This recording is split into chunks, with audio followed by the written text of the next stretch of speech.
Hello everyone, Komrek Sodong, পুনৰ এটা নতুন ভিডিঅ' লৈ মই প্ৰণিতা আপোনালোক সকলোকে স্বাগতম জনাইছো আৰু আজি বহুত দিনৰ মূৰত মই ভিডিঅ' কৰিছো আজি মই উপস্থিত হৈছোহি মিচিং সমাজৰ এজন বিশিষ্ট কবি সাহিত্যিক অনুবাদক গীতিকাৰ শ্ৰীযুত কৃষ্ণৰাম মিলিদেৱৰ ঘৰত আৰু তেখেত এজন অসম চৰকাৰৰ অৱসৰপ্ৰাপ্ত এছচিএছ বিষয়া অসম চৰকাৰৰ অৱসৰপ্ৰাপ্ত জুতিয়া সচিব মিচিং আগম কেবাং গুৱাহাটী বাংকাৰ প্ৰাক্তন সভাপতি আজি তেখেতৰ সাক্ষাৎ গ্ৰহণ কৰি কিছুমান ব্যক্তিগত কথা জানিবলৈ বিচাৰিছো আৰু তাতো আপোনাক মোৰ চেনেললৈ স্বাগতম জনাইছো নমস্কাৰ তাতো আপোনাক মই কেইটামান প্ৰশ্ন সুধিব বিচাৰিছো ধন্যবাদ তাতো মিচিং ভাষাত কবিতা আকাৰত ৰামায়ণখন অনুবাদ কৰাৰ কথা কেনেকৈ আগবাঢ়িল এই বিষয়ে অকণমান জানো আমাৰ মিচিং ভাষাৰ সাহিত্যটো চহকী কৰিবলৈ হ'লে আমি নিজস্ব কবিতা উপন্যাস ইত্যাদি আমি লিখিব লাগিব উচ্চমানৰ সাহিত্য আমাক প্ৰয়োজন হ'ব কিন্তু বিশ্বৰ অন্যান্য ভাষাত লিখা ধৰক ভাৰতবৰ্ষৰ ৰামায়ণ বা ৰাছিয়াৰ টলষ্টয়ৰ ভইনাই মি ৰাছিয়ান লেংগুৱেজত ইংৰাজীত ৱাৰ এণ্ড পিচ অসমীয়াত যুদ্ধ আৰু শান্তি মিচিঙত মিমাগেলা চেগ্ৰী এনেধৰণৰ উচ্চমানৰ সাহিত্য কালজয়ী সাহিত্য আমি অনুবাদৰ জৰিয়তে মিচিং ভাষালৈ আনি আমাৰ উঠি অহা চামক এইবিলাকৰ লগত পৰিচয় কৰাই দিয়া আৰু সেইবিলাকৰ বিষয়ে আমাৰ উঠি অহা চেমনীয়াসকলেও যাতে জানিব পাৰে আৰু তাৰ দ্বাৰা আমাৰ মিচিং ভাষা সাহিত্যৰ সৌষ্ঠৱ যাতে বৃদ্ধি কৰিব পাৰি সেই উদ্দেশ্য আগত ৰাখিয়েই এইটো অনুবাদ কৰা হৈছে অনুবাদটো গৈ যদিও কৰিব পাৰি কিন্তু পদ্য হ'লে মানুহৰ উঠি অহা ল'ৰা ছোৱালীবিলাকৰ বেছি আকৰ্ষিত হয় মানুহে বেছিকৈ আগ্ৰহান্বিত হয় ঠিক ৰামায়ণখনো সংস্কৃতত বাল্মীকিয়ে পদ্যতেই কবিতাতেই ৰচনা কৰিছিল আৰু সেইকাৰণে ইয়াৰ প্ৰতি আকৰ্ষণটো বেছি আৰু সেই হিচাপে মই চমুকৈ হ'লেও বৃহৎ কলেবৰৰ নহ'লেও ল'ৰা ছোৱালীৰ জোখাৰে তেওঁলোকে শিকিব পৰাকৈ মই পদ্যত এই দুয়োখন গ্ৰন্থ ৰামায়ণ আৰু মিমাগেলা চেগ্ৰী এই দুয়োখন গ্ৰন্থ অনুবাদৰ কথা আগবাঢ়িলোঁ তাতো এই দুখন কিতাপ অনুবাদ কৰাৰ ক্ষেত্ৰত আপোনাৰ কিবা অসুবিধা হৈছিল নেকি এই বিষয়ে অকণমান জনাব উচ্চমানৰ সাহিত্য বিশেষকৈ মহাকাব্যৰ দৰে এখন মহান গ্ৰন্থ এখন মিচিং ভাষালৈ অনুবাদ কৰাত অসুবিধা যথেষ্টই আছে পোনপ্ৰথমে তাৰ প্ৰতিশব্দ কিছুমান এইবিলাক আমাৰ মিচিং ভাষাত পোৱাটো খুবেই টান যেনে চৰাইহালি ক্ৰৌঞ্চ চৰাইত যিটো বাল্মীকি ৰামায়ণৰ শ্লোকত আছে ক্ৰৌঞ্চ চৰাইৰ মিচিঙত কি হ'ব সেইটো চিন্তা কৰি হয়তো আমাৰ যথেষ্ট মোৰ অসুবিধা হৈছিল কৰ্চন চৰাই চাকৈ চকু আমি অসমীয়াত ক'লে মিচিঙত কি হ'ব ভাবি গুণি বহুত চিন্তা কৰি ৰামকং প্ৰত্যাং কৰি পেলাই মই অনুবাদটো কৰিছোঁ ঠিক তেনেকেই এই যে গৰুৰ পক্ষী মিচিঙত কি ক'ব সেইটো চিন্তনীয় বিষয় গৰুৰটো কি ভাবি চিন্তি আমাৰ গৰুৰ প্ৰত্যাং বুলি ক'লে আচলতে শব্দটো সেইমতে থাকি গ'ল কিন্তু আমাৰ মিচিং ভাষাৰ সৌষ্ঠৱ বৃদ্ধি কৰিবলৈ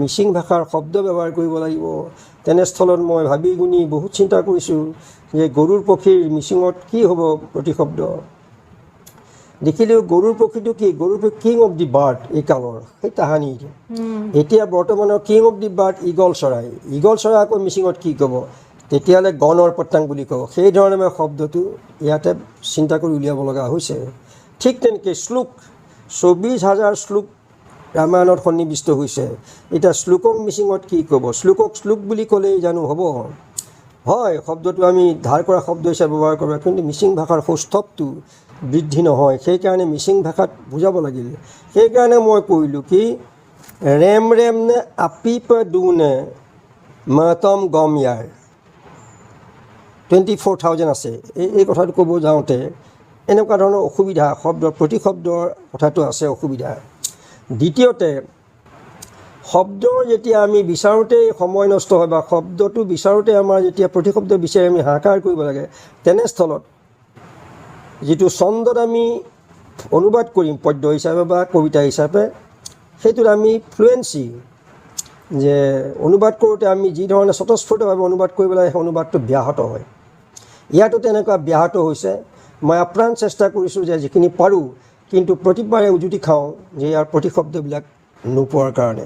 সেইকাৰণে আমি স্বতঃস্ফূৰ্তভাৱে কবিতা এটা নিজৰ ভাষাত যেতিয়া এক্সপ্ৰেছ কৰোঁতে যিধৰণে আমি লিখিব পাৰোঁ, ইয়াত এই ধৰণে ফুটাই তোলাত যথেষ্টখিনি অসুবিধাৰ সৃষ্টি হৈছিল। আৰু অন্যান্য কিছু অসুবিধা আছে, সেইখিনি মই দীঘলীয়াকৈ নকওঁ, ইমানখিনিকে মই ক'ব খুজিছোঁ আৰু। ধন্যবাদ। ৰুছিয়াৰ লেখক টলষ্টয়ৰ ৱাৰ এণ্ড পিছখন মিচিং ভাষাত অনুবাদ কৰি আপোনাৰ অনুভৱ কেনেকুৱা, এই বিষয়ে অকণমান জনাব। অনুভৱটো আচলতে ৱাৰ এণ্ড পিছখন মই বহু বছৰ আগৰ পৰাই পঢ়িছোঁ। পঢ়ি মই অভিভূত হৈছিলোঁ যে পৃথিৱীৰ উপন্যাসৰাজিৰ ভিতৰত এখন সৰ্বোৎকৃষ্ট এখন উপন্যাস ৰুছ ভাষাত লিখিছে। তাত কালজয়ী আবেদন আছে, মহান লেখকৰ মহান সৃষ্টি, তাত যিবোৰ কথা আছে সেইবিলাক আচলতে তাহানি যেতিয়া আছিলে এতিয়াও আছে আৰু ভৱিষ্যতে হয়তো থাকিব। ই হ'ল মহান সৃষ্টি। গতিকে এনেকুৱা মহান সৃষ্টি বা মহান চিন্তাধাৰা কথাবিলাক আমাৰ মিচিং ভাষাৰ উঠি অহা চামেও যাতে শিকিব পাৰে, সেই উদ্দেশ্য লৈ মই এখন মিচিঙলৈ খুব চমুকৈ হ'লেও যাতে পৰিচয় ঘটিব পাৰে এই ভাষাৰ লগত, এই উপন্যাসখনৰ লগত, সেইবাবেই মই বিশেষভাৱে এইটো অনুবাদ কৰিছিলোঁ। ইয়াত আৰু বহু কথা আছে যে গ্ৰন্থখনৰ মাহাত্ম্য ক'ত, যেনেকৈ ৰামায়ণৰ গ্ৰন্থখনৰ মাহাত্ম্য ক'ত, সেইবোৰ কথা আছে। এইবিলাক আমি এতিয়া দীঘলীয়াকৈ হ'লেও ক'ব নোৱাৰোঁ বা ক'লেও সময় লাগে, কিন্তু এইখন গ্ৰন্থটো আছে। ইয়াত বিশেষ মূল নায়িকাগৰাকী হ'ল নাতাশা ৰুস্তভা, এগৰাকী নাৰী, আৰু তেওঁক কেন্দ্ৰ কৰি প্ৰিন্স আন্দ্ৰে, পিয়েৰ আদিয়ে তেওঁ কেন্দ্ৰ কৰি তেওঁৰ আচলতে প্ৰেমিক। কিন্তু সেই প্ৰেম, বিশেষকৈ প্ৰিন্স আন্দ্ৰেৰ লগত যিটো তেওঁৰ প্ৰেম, সেই প্ৰেমটো এক স্বৰ্গীয় প্ৰেমলৈ ৰূপান্তৰিত হৈছে, অমৰ প্ৰেম। আৰু সেই মানুহগৰাকী তেওঁৰ যি চাৰিত্ৰিক বৈশিষ্ট্য, অকল এইকেইজন প্ৰেমিকেই মোহাচন্ন হোৱা নাই, সমগ্ৰ ৰাছিয়াৰ জনগণৰ নয়নৰ মণি হ'ল নাতাশা। নিজৰ জীৱনটোক স্বৰ্গীয় যিটো আৰু উদ্ভাসিত কৰিব পৰা, জীৱনটোক মহিমাময়ী কৰিব পৰা এগৰাকী নাৰী। এনেকুৱা বহুখিনি দিশ আছে। সেইকাৰণে গ্ৰন্থখন বিশ্ববিখ্যাত। আৰু এনেকুৱা গ্ৰন্থ আমাৰ ভাষাত ৰচিত হোৱা নাই। উপন্যাস দুই চাৰিখন আমাৰ যিকেইখন লিখা হৈছে, তাত তেনেকুৱা কালজয়ী আবেদন থকা কালজয়ী উপন্যাস সৃষ্টি হোৱা নাই। কিন্তু এই যিটো এনেকুৱা ধৰণৰ মহৎ সৃষ্টি, এনেকুৱা উপন্যাস ৰাজিৰ যিটো ৰস, যাতে আমাৰ মিচিং উঠি অহা চামে যাতে পাব পাৰে, সেই উদ্দেশ্য আগত ৰাখি এইখন মই মানে খুব চুটিকৈ হ'লেও মই এইখিনি কৰিবলৈ যত্ন কৰিছোঁ মিচিং ভাষাত। তাতো আপুনি বৰ্তমানলৈকে কেইখন গ্ৰন্থ প্ৰকাশ কৰিছে? গ্ৰন্থ কিমান প্ৰকাশ হৈছে মই ঠিক হিচাপ এটা কৰি সঠিকভাৱে এতিয়াই কৈ দিব নোৱাৰোঁ। খুব সম্ভৱতঃ 25খন মানৰ কাছাকাছি হয়তো হ'ব। ইয়াৰে ভিতৰত সৰু সুৰাক আছেও, অলপ ডাঙৰ চাইজৰ আছে, যেনে তিৱা সংস্কৃতিৰ এই ৰূপ, এইখন সংকলন আৰু সম্পাদনা। তিৱা সমাজখনৰ সাংস্কৃতিক দিশটো ইমান চহকী, কিন্তু তেওঁলোকৰ তেনেধৰণৰ কোনো লিপিবদ্ধ আকাৰণ মই দেখা নাই। গতিকে তেওঁলোকৰ নাচ গান, তেওঁলোকৰ বিভিন্ন কৃষ্টি সংস্কৃতিটো ইমান চহকী, সেইখিনি পোহৰলৈ আনিবৰ কাৰণে মই তিৱা এলেকাত চাকৰি কৰোঁতে বহু বছৰ পৰাই চিন্তা কৰি আছিলোঁ। আৰু তেওঁলোকৰ চিন্তাশীল বহুকেইজন কলেজৰ অধ্যাপকে আদি কৰি কেইবাজনকো মই কৈছিলোঁ, কিন্তু তেওঁলোকে ক'লে নাই, আমি এইটো নকৰোঁ, যে আপুনি যদি কৰে কৰক। সেই বুলি কোৱাত মই এইটো হাতত ল'লোঁ। লৈ মেলি মই এই গ্ৰন্থখন কৰিলোঁ। এইটো তেওঁলোকৰ তিৱা সামাজিক সাংস্কৃতিক জীৱনৰ এটা দলিল স্বৰূপ। ঠিক তেনেকেই আমাৰ অন্যান্য আৰু আছে নামজাৰ দিছৈ ধনখুৰি, তেনেকৈ বিভিন্ন ধৰণৰ চিন্তাৰ প্ৰবন্ধবিলাক আছে, এনেকৈ কিছু আছে। গতিকে প্ৰায় সৰু সুৰালৈ প্ৰায় 25খনৰ ওচৰা-ওচৰি হয়তো হ'ব। 25খন। তাতো আপোনাৰ জন্ম ক'ত হৈছিল আৰু আপোনাৰ ল'ৰালি কালৰ বিষয়ে অকণমান জনাব। মোৰ জন্ম আচলতে হৈছিলে আমাৰ ব্ৰহ্মপুত্ৰৰ পৰা দক্ষিণ ছাইডে তাহানি গাঁওখনৰ নাম আছিলে গড়মৰা গাঁওখনৰ নাম। 50 চনৰ ভূমিকম্পত গৰাই খহাই পেলাই নিচিন্ন কৰিলে।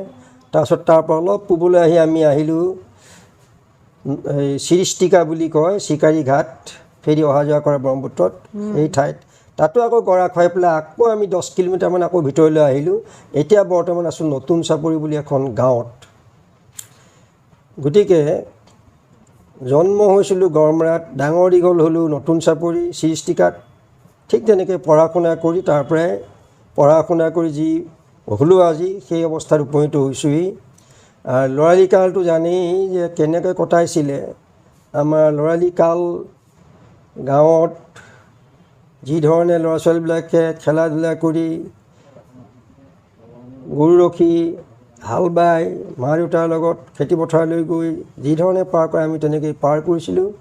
আৰু স্কুললৈ অহা যোৱা কৰোঁতে বিশেষকৈ প্ৰাইমেৰী স্কুল পাছ কৰাৰ পিছত আমি হাইস্কুল বা হায়াৰ ছেকেণ্ডেৰী স্কুলত পঢ়োঁতে আৰম্ভণি বা কেইবাবছৰ ধৰি আহোঁতে 3 ঘণ্টা, যাওঁতে 3 ঘণ্টা সময় লাগে, 6 ঘণ্টা কমেই সময় লাগিছিল। নৈ নলা পাৰ হ'ব লাগে, খাল ডুং পাৰ হ'ব লাগে, তিয়নি গামোচালৈ পাৰ হ'ব লাগে। এনেকুৱা বহুত আহুকালৰ মাজেদি অহা যোৱা কৰি যে কেনেকৈ আমি পাৰ হৈ আহিলোঁ সেইটো আজি ভাবিলে অলপমান এইটো মানে আজিৰ যুগৰ মানুহেতো খুব মানে নাপাব যে তেনেকুৱা এটা অৱস্থাৰ মাজেৰে পাৰ হৈ এনেকৈ যে আহিব পাৰিছিলে, এই কথাটো হয়তো মানুহে বিশ্বাস নকৰিব। গতিকে এনেকৈ ল'ৰালি কালটো এনেকেই দুখ কষ্ট বিপৰ্যয়ৰ মাজেৰে আহি তাতে ঘৰুৱা অৱস্থাটো ভালেই নাছিল। পঢ়া শুনা কৰিবলৈ কিতাপ পত্ৰ নাই, পিন্ধিবলৈ কাপোৰ কানিও নাই। আমি এখন হাফ পেণ্টখন ফাটিলেও তাপুলি মাৰি পেলাই পিন্ধিছিলোঁ। গতিকে এনেকুৱাবিলাক ল'ৰালি কালটো আমাৰ খুব এটা সুখেৰে আমি অহা নাই। আমি এনেকুৱা পৰ্যায় মাৰে কোনোমতে আহি এনেকৈ আৰু আজি এনেকুৱা কিবা এটা আজি কৰিছোঁ আৰু আপুনি সৰুতে কোনখন স্কুলত পঢ়িছিল আৰু কলেজৰ বিষয়ে এইবিলাক অকণমান? এইবিলাকতো আমি স্কুলতে হায়াৰ ছেকেণ্ডেৰী তেনেকৈয়ে পঢ়িলোঁ, অহা যোৱা ঘৰৰ পৰাই কৰি কলেজৰ ওচৰতে। মানে ক'ত কৰিছিলে স্কুলখন, মানে ক'ৰ পৰা কেনেকৈ আৰম্ভ কৰিছিলে এইটো? এইটোতো ধৰক আৰু এইটো কাহিনীবিলাক দীঘলেই হ'ব বাৰু, মোটামুটিকৈ চমুকৈ কৈ থওঁ আৰু, নহয় জানো? গতিকে আমি LP স্কুলতে গাঁৱত পঢ়িলোঁ, তাৰপাছততো দূৰত অহা যোৱা কৰোঁতেই গ'ল। ঠিক কলেজো তেনেকৈ অহা যোৱা কৰিলোঁ, পিছত আকৌ ইউনিভাৰ্চিটি তেনেকৈ গৈ MA পাছ কৰিলোঁ আছামিজত।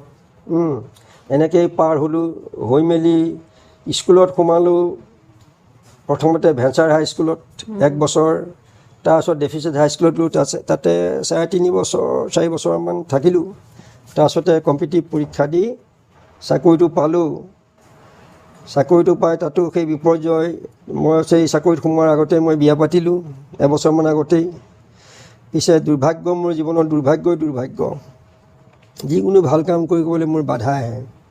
যেনে মই BA ফাইনেল দিব যাওঁতে ইংলিছৰ প্ৰথম ইংলিছ ডিচেণ্ট্ৰি হৈ ডায়েৰিয়া হৈ পেলাই মই লেবেজান হৈ পেলাই লাং খাই পৰি আছোঁ, পৰীক্ষা দিব যাব পৰা নাই। গোটেই দিনটো কান্দি আছোঁ। সন্ধিয়া আহি পেলাই খবৰ পালোঁ যে পৰীক্ষা পিছুৱালে। কিয় বোলে পেপাৰ আউট হৈ গ'ল। মই কৈছোঁ ভগৱান তুমি মোক চাইছা, মানে সেই ডিচেণ্ট্ৰি ডায়েৰিয়াৰ কাৰণে এতিয়া ফেল নামটো ল'ব লাগিব দেই। গতিকে সেই নহ'লে মই তেতিয়া ড্ৰপ কৰিব লাগিলেহেঁতেন বা কিবা এনেকুৱা এটা হৈ যায়। ঠিক তেনেকৈ ACS পৰীক্ষা দিব যাওঁতে, কম্পিটিটিভ পৰীক্ষা দিব যাওঁতে হাইস্কুলত মই টিচাৰ কাম কৰি আছোঁ। 16 তাৰিখৰ পৰীক্ষা ছেপ্টেম্বৰ, 11 ছেপ্টেম্বৰ ছুটী লৈ আহিছোঁ। 2 কিলোমিটাৰ অহাৰ পিছতে এনেকুৱা ডায়েৰিয়া হৈ গ'ল, চাইকেল চলাই আহোঁ, ৰাস্তাত ঢলি পৰিছোঁ, একেবাৰে লেবেজান হৈ গ'লোঁ, উঠিবই নোৱাৰা হ'লোঁ। তাৰপিছত 11, 12, 13 তাৰিখলৈ একদম চিৰিয়াছ। 14 তাৰিখ অকণ ভাল পাইছোঁ। তাৰপিছত এজন মানুহ আহি মোক ক'লে বোলে কিয় পৰীক্ষা দিব লাগে ব'লা। মই কৈছোঁ মোৰ অৱস্থা নাই। তেতিয়া মোৰ মানুহজনীয়ে ক'লে নাই দিয়া যেনে তেনে মানুহগৰাকীয়ে কিতাপ আনি ট্ৰাংকত ভৰাই তলা মাৰি দিলে, কাপবোৰ মোনাত ভৰাই দিলে, গ'লোঁ আৰু তলা মৰা ভাগে কিতাপ ঘূৰি আহিলোঁ। মই কিতাপ ট্ৰাংকেই নুখুলিলোঁ আৰু গাত শক্তিও নাই লিখিবলৈ।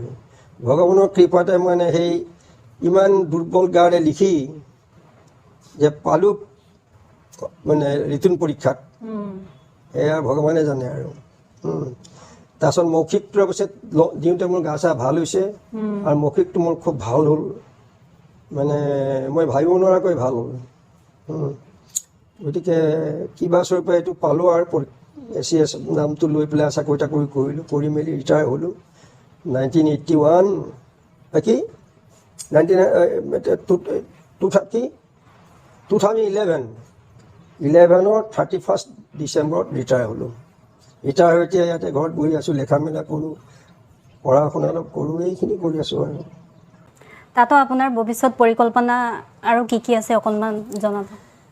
পৰিকল্পনা বুলি ক'লে আচলতে আগতীয়াকৈ কিছু নিৰ্ধাৰিত আঁচনি লোৱাৰ নিচিনা হয়। এতিয়া আমাৰ কথাটো হ'ল আমি এটা লেখা মেলা কৰা মানুহ, লিখি আছোঁ, পৰিকল্পনা কৰিলেও নকৰিলেও যেতিয়াই মন যায় তেতিয়াই লিখোঁ, ৰাতিও লিখোঁ, দিনতো লিখোঁ, সেইমতে লিখি গৈ আছোঁ। কি হ'ব কি নহ'ব ভৱিষ্যত সেইটো আমি অৱশ্যে চিন্তা কৰা নাই, বৰ্তমানটোক লৈ আমি কৰি আছোঁ। আৰু আজিৰ পৰা ধৰক 10-15 বছৰ আগতেই মই মাটি বাৰী সম্পৰ্কে এখন ডিক্সনেৰী এখন মই লিখা কাম হাতলৈ কমপ্লিট কৰি থৈছোঁ। এইটো ছাপা কৰিবলৈ পইচাৰ দৰকাৰ, কেইবা লাখ টকা দৰকাৰ। এইটো মই ব্যক্তিগতভাৱে নোৱাৰোঁ, সেইকাৰণে পেলাই থৈছোঁ। এইবিলাক এনেকৈয়ে পৰি আছে। আৰু বিভিন্ন সময়ত বিভিন্ন আৰ্টিকুল প্ৰবন্ধ পাতি লিখিছিলোঁ, সেইবিলাকো জমা হৈ আছে। সেইবিলাকো এখন কিতাপ, ডাঙৰ কিতাপ এখনো হৈ যায়, সেইবিলাকো জমা হৈ আছে। যেনেকৈ নামজাৰ দিছৈ ধনশীলখন বিভিন্ন প্ৰবন্ধ সংকলন কৰিছোঁ, নিজে লিখা প্ৰবন্ধ ৰচনা। ঠিক তেনেকুৱা নিজে লিখা ৰচনা প্ৰবন্ধলৈ এখন কিতাপেই হৈ যায়। ঠিক তেনেকৈ অনুগল্পৰো প্ৰায় 40টাতকৈ ওপৰৰ মই লিখা আছে ছপা কৰিবৰ কাৰণে, সেইখিনিও ছপা কৰিব লাগে, সেইবিলাক এনেকৈয়ে পৰি আছে। ঠিক তেনেকৈ ভাষা সাহিত্য সম্পৰ্কটো আমাৰ এতিয়া লিপিটো ওলোৱাৰ পিছত লিপি সম্পৰ্কে বহুতো কণ্ট্ৰভাৰ্চি হৈ আছে, আৰু সেই সম্পৰ্কে মই এটা কিতাপ আকাৰে এখন লিখি থৈছোঁ, সেইখনো ছপা কৰা হোৱা নাই। তাৰপিছত আমাৰ প্ৰতিশব্দ কিছুমান মিচিং ভাষাৰ বিভিন্ন প্ৰতিশব্দবিলাক লাগে। বিশেষকৈ আমাৰ ভাষা আৰু সাহিত্য সম্পৰ্কীয় প্ৰতিশব্দ আমাৰ প্ৰয়োজন, সেই সম্পৰ্কে মই এখন লিখি থৈছোঁ। এইটো আৰু সংযোগ কৰিব লাগে, সেইবিলাকো মই সম্পূৰ্ণ কৰিব লাগে। এনেকুৱা বিভিন্ন আছে, অন্ততঃ 10-15খনমান কিতাপে মোৰ এতিয়া হাতে লিখা অৱস্থাত আছে, কিন্তু মই সাহস কৰিব পৰা নাই। গতিকে এইবিলাকে ঠান-ঠিত লগাই আৰু নতুন কথা চিন্তা ভাৱনা কৰি যদি ওলায়, সেইবিলাক লিখি মেলি অলপমান যিখিনি পাৰোঁ আমাৰ মাতৃভাষা মিচিং ভাষাটোৰ সেৱা কৰি জীৱনটো এনেকৈয়ে পাৰ কৰিম বুলি এটা আশা ৰাখিছোঁ। আৰু তাতো আপোনাৰ পৰিয়ালৰ বিষয়ে অকণমান জনাব। মোৰ পৰিয়াল বুলিবলৈ হ'লে মোৰ মানুহগৰাকী, মই, মোৰ ল'ৰা ছোৱালী 3টা, ল'ৰা এজন, ছোৱালী 2জনী। তেওঁলোকৰ বিয়া দিয়া হ'ল। ল'ৰাৰ কাৰণে বোৱাৰী অনা হ'ল। এতিয়া ল'ৰা বোৱাৰীৰ নাতি 2টা, ছোৱালী এজনী, ল'ৰা এটা, আৰু ডাঙৰ ছোৱালীৰ ল'ৰা এটা, ছোৱালী এজনী, সৰু ছোৱালী জোঁৱাইৰ ভাগৰ ছোৱালী এজনী হৈছে। এইখিনি এই পৰিয়াল বুলি ক'ব লাগিব। এতিয়া দুৰ্ভাগ্যবশতঃ মোৰ মানুহগৰাকী যোৱা 6 আগষ্টত 23 চনৰ 6 আগষ্টত ইহলোক মানে ইহ সংসাৰ ত্যাগ কৰিলে। গতিকে মই এতিয়া আজি অকলশৰীয়া, আৰু তেওঁ যিখিনি কাজকৰ্ম সেইখিনি কৰা হৈছে। এতিয়া মই ল'ৰা বোৱাৰীৰ লগতে আছোঁ। ইমানখিনি মোৰ পৰিয়াল বৰ্তমান। তাতো শেষত আপুনি লিখা যিকোনো কবিতা বা গীত এটা গাই শুনাব নেকি? ধন্যবাদ।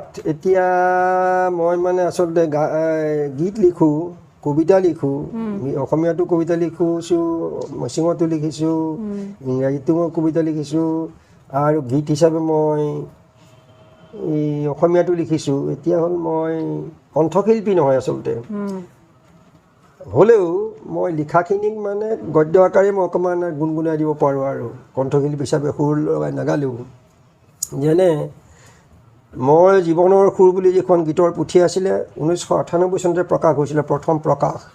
ঠিক তেনেকৈ স্বপ্নজ্যোতি বুলি যিখন কবিতা পুথি অসমীয়া, এইখন 1998 চনতে প্ৰথম প্ৰকাশ হৈছিল।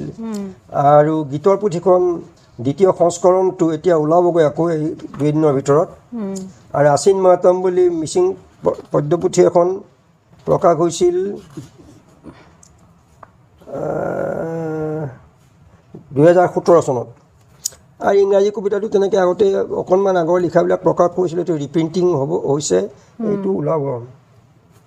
এতিয়া মই গীতৰ পুথিখন যেতিয়া নতুনকৈ সংস্কৰণটো উলিয়াইছোঁগৈ, তৃতীয় সংস্কৰণটো, তাত কেইটামান নতুনকৈ যোগ দিছোঁ আৰু পুৰণা কিছু ড্ৰপ মানে বাদ দিব বিচাৰিছোঁ।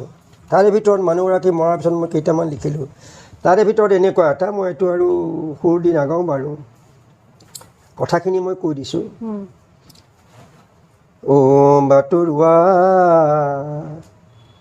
কলৈ যাব খুজিছা, অ' বাটৰুৱা কোনে তোমাক মাতিছে, অ' বাটৰুৱা ৰ'বলৈ আহৰি নাই, অ' বাটৰুৱা অকলে অকলে, অ' বাটৰুৱা কলৈ যাব, কিয় যাব খুজিছা, অ' বাটৰুৱা লগত আজি লগৰী নাই, অ' বাটৰুৱা সংসাৰ দুদিনীয়া, অ' বাটৰুৱা জীৱন এদিনীয়া, অ' বাটৰুৱা কোনে থাকে চিৰদিন ৰৈ।